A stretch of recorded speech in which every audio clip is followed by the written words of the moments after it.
Completing faction wars at level 50 and level 40, this is possible, guys. This video will be an in-depth look on how to budget your champions accordingly, use as few resources as possible in order to finish that faction wars and get Lydia before we get the new Shadowkin faction.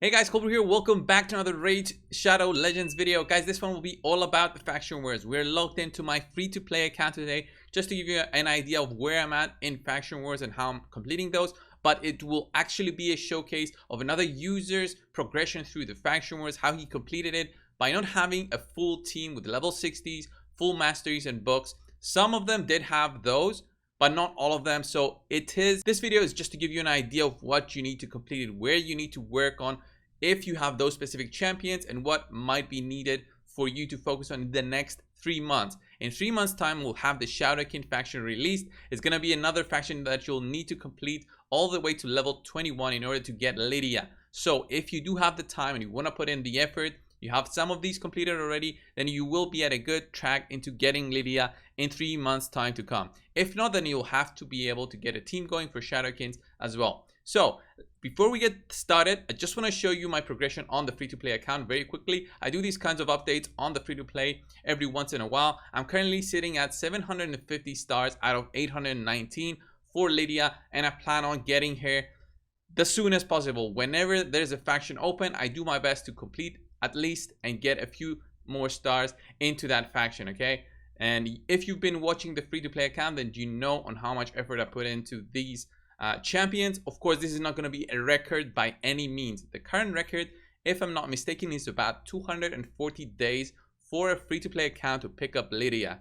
Okay, for a free-to-play. For paying players, they can get it in 100 days. They can get it even less depending on how much you can pay. You know, there's no limit in the amount of money you can just push into this game and the progression that you can get. Of course, you get limited by the times that these open, but still paying players have an advantage. That being said, let's get started, of course, with number one. It's gonna be we're gonna start the list down here. I'm gonna show you the teams that this user used. His name is Nizda. He messaged me over on Discord and gave me all the screenshots of what he used for every single one of his teams. So I said, let's do a showcase and then an analysis of his teams and what is like the general theme of what he was going for, what he had available, and what you should be looking for in your teams and if you're using it. So first things first, we've got the Bannerlords stage 21 completed here. You see that the team is not an easy to get team. We have there Ursula, Void Epic Champion, Archmage Helmut, reward from finishing the Doom Tower rotation of secret rooms and picking up that champion. And of course, we have a legendary at level 27 5-star Minaya. She provides healing over time. Lordly Legionary is a champion that you can acquire from daily login, and Giscard was probably like a lucky pull, or maybe did we have him as a fusion? I can't remember.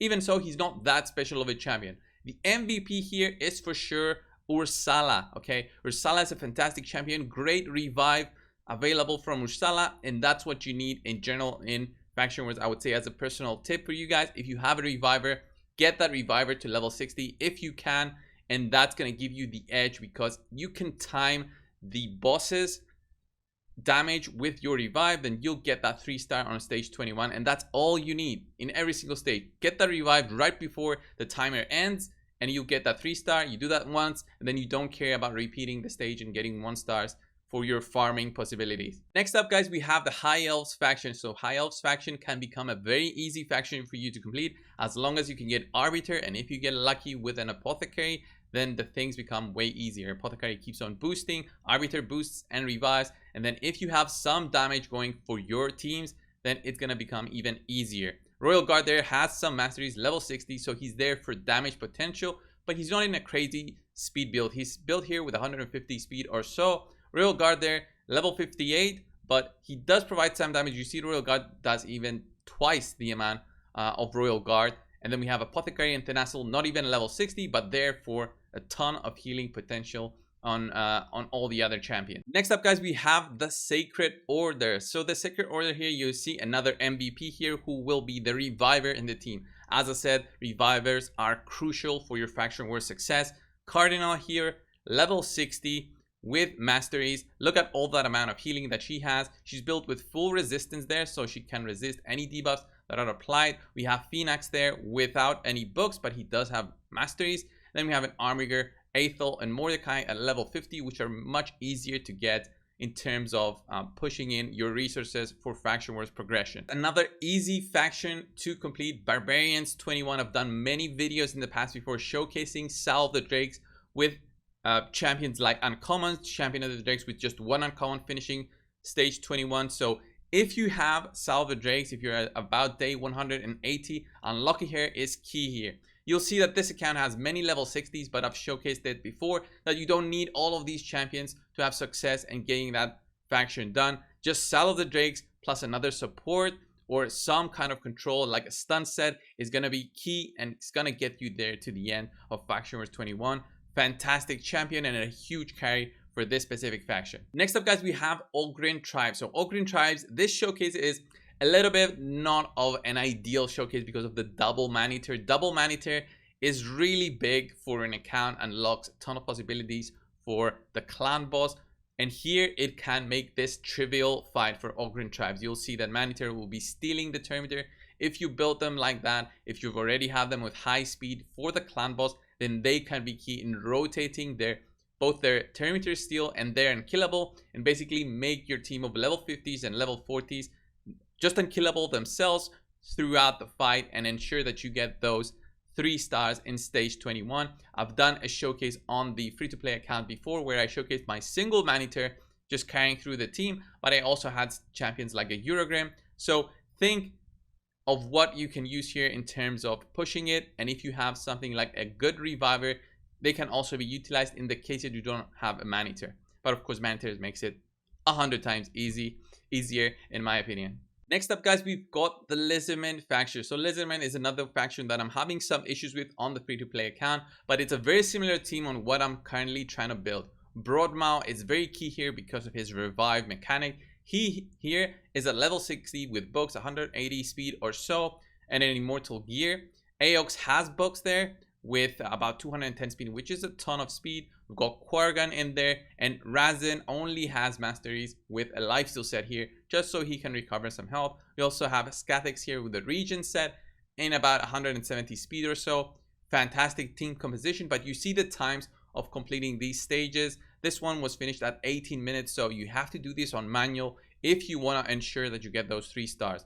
Another great point to do, just don't leave it on auto and just wish for the best and just hope you get those 3 stars. Next up, guys, here we've got the Skinwalker faction on stage 21. You can see here that we have 3 level 50s, but Hoforis, the Hippo, whatever you want to call that champion, level 50, great reviver, but Coronar here, I would say, is an MVP in terms of progression all the way to 21.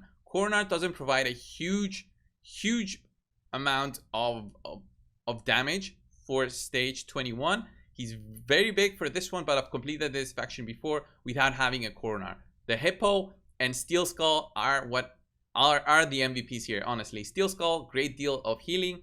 Hoforis for the revive mechanic, and we've got Fane and another Steel Skull there for just additional poisons, I would say, but you don't need 2 Steel Skulls to complete it. I'm trying to complete it with an uncommon champion in there currently on the free-to-play account, and I'm showcasing this progression on the channel. So if you're ever interested in that, click that subscribe and like button if you haven't already. Next up, guys, we've got the Orcs crypt for stage 21. You can see here the MVP is Seer and Rask, but I'm gonna say to you guys, you don't need Seer for this one. You don't even need a reviver for this one. So York in there is a reviver for this faction specifically. If you're having issues, you can use him to complete it. We've got 2 level 50s in this one, but I would say you can even do it with just 3 level 50s. Rask, though, is a huge champion for this one. Retaliation gear, if you've seen my video before on Orcs, retaliation gear plus a big amount of health on Rask and 100% crit gives you a ton of healing through your team. Whenever he gets hit, retaliates back, gives more healing. He can be healing from about 8,000 to 10,000 per hit, and that's insane when you're considering you only have about 40,000 at best health to your champions. Next up, guys, we've got the Demonspawn faction on stage 21. Demonspawn is notoriously difficult, but with Dur, a recent addition to the champion pool, Dur is a new reviver for the Demonspawn faction. If you do happen to have this champion, then this will be a great opportunity for you guys to get this faction done. Dirt is not required, but makes it way easier if you want to complete it. We've got Magnar there, who was again a fusion champion available. Drexar is free to play, available 100 days of completing the 3v3 arena and using all your gold bars to get him. You don't need 100 days, but it's gonna be at least 100 days. We've got Achak there and Umbra Enchantress. Many champions here at level 60, but you do not need all of them with masteries here. Specifically, Drexar had masteries in this one, and I just want to make sure from what I'm watching if anybody else had masteries too. And the only ones with masteries here were just Achak and Drexar. Everybody else didn't have masteries, but Banger did provide some good amount of damage at level 60. Look at that, 600,000 damage for the Demonspawn. Next up, we've got the Undead Hordes. So the Undead Hordes stage 21. This is notoriously difficult because of how much damage this boss does. And unfortunately, if you don't have something like a Gore Grab, it's gonna make it even harder for you. Personally, I have a Gore Grab, but I've been lazy in terms of leveling him to 60. He is the weak link, I would say, in my team because he dies much easier at level 50 than, let's say, if he was a level 60. Leech is big here because of his turn meter manipulation. Harvest Track is a great champion, but of course he's not needed to complete this. Seeker, again, fantastic champion for the boosts. And Frozen Banshee is there with a lifesteal set just to regen more health. MVPs, as you can see, overall in Faction Wars are revivers. I'm gonna say it again, if you have one, try to get them to level 60. Of course, you don't always need masteries, but masteries definitely help. Masteries are an even bigger resource dip into a specific champion, more than just using your chickens and energy for leveling them up. If you spend another 680 or so gems, or just go for the instant 800, that's a big investment if you want to be doing it constantly for every single one of your champions. So this is another reason why I'm showcasing these more easier to build teams, and just give you an idea of what you need to complete the Faction Wars. Next up, we have Dark Elves Crypt at stage 21. You see here the MVP is going to be Visix and Coldheart. I would say personally, Visix is there for the provokes, definitely helps with that Valkyrie wave, makes it way easier to control. So you'll know that your account at day 270, you get that Visix, she'll have a use, get her to level 60. Masteries help with damage, but they're not required. Coldheart is very big here for the amount of damage that she does and the turn meter manipulation. You'll need a ton of healing though, so Painkeeper does some solid work here just to help your team survive a little bit. Salar and Luria are very good there for controlling the first two waves, but for the boss, they're not going to be controlling the boss specifically, except for Salar, who does have that decrease speed and decrease in turn meter. Luria becomes pretty much just a debuffer and does a little bit of damage, and that's why you see here she only did 60,000 damage. Next up, we've got Knight Revenant for stage 21. Knight Revenant is another very difficult faction to beat. I would say in this one, MVPs are Doom Priest and Sinesha, which we only see Doom Priest in this specific one. We see Versolve. I didn't have Versolve on my free-to-play account, but did manage to complete it. We see a Miscreated Monster, a Skullcrown, and the Mother Cybele. Champions which I did not use personally, except for Miscreated Monster and Doom Priest for my own team. I did showcase it on the free-to-play account series, but Skullcrown, very big. Look at all that damage, 1.7 million damage. Mother Cybele with 295, she's more of a support, and probably with a stun set there just to control the waves possibly. Doom Priest with the cleanse every time she takes a turn is fantastic, and of course Versolve provides another layer of protection to your team if you did happen to get him from his fusion. And then finally, guys, Dwarves for stage 21. We can see here the MVP is Underpriest, Broccoli, and Herndig. Herndig is there for damage, but everybody else level 40 and level 50. Underpriest Broccoli was the one that helped my free-to-play account pick up that win on stage 21.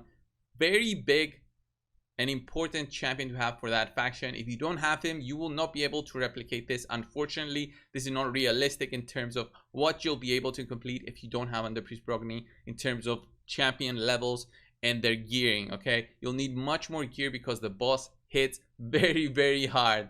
Underpriest Broccoli with his huge unremovable shields is an no doubt MVP for this specific faction, and I do agree that you don't need to have your level 40s and 50s all the way to 60 if you also have Undead Priest Brogni. Herrendig just provides a ton of damage and Terminator manipulation, but other champions like a Geomancer can be huge here, because Geomancer with his Terminator Steel and the very short cooldown on his A3 can actually be rotating through that if he's fast enough. So have that also in mind if you're looking to finish Dwarves 21.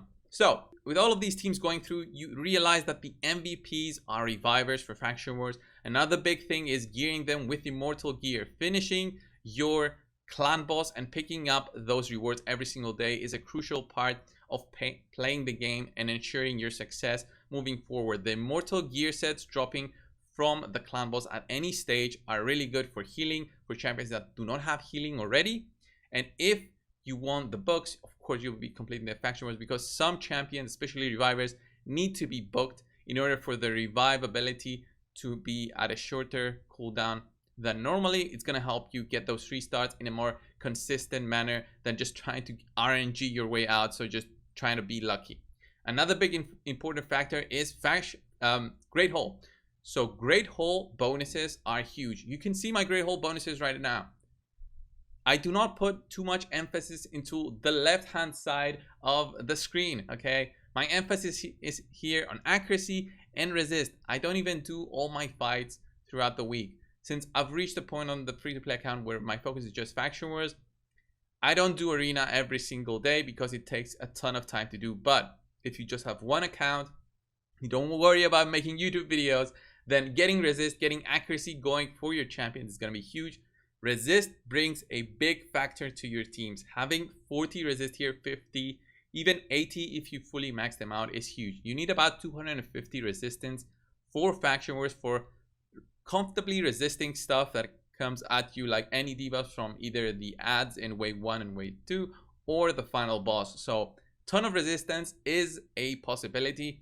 And if you remember my Dark Elves push for the free-to-play account, for me to complete it, I built 3 members with very solid amount of resistance, just because I wanted to be resisting constantly those very annoying debuffs that we're applying to my own team. So this was the video, guys. If you did find it helpful at all, please leave a comment down below. If you want me to go more in depth into a specific faction, again, just let me know down in the comments. Thank you guys for watching. Thank you to Nizda for sending all those screenshots over to me. And thank you for the description that he gave me for every single one of his teams.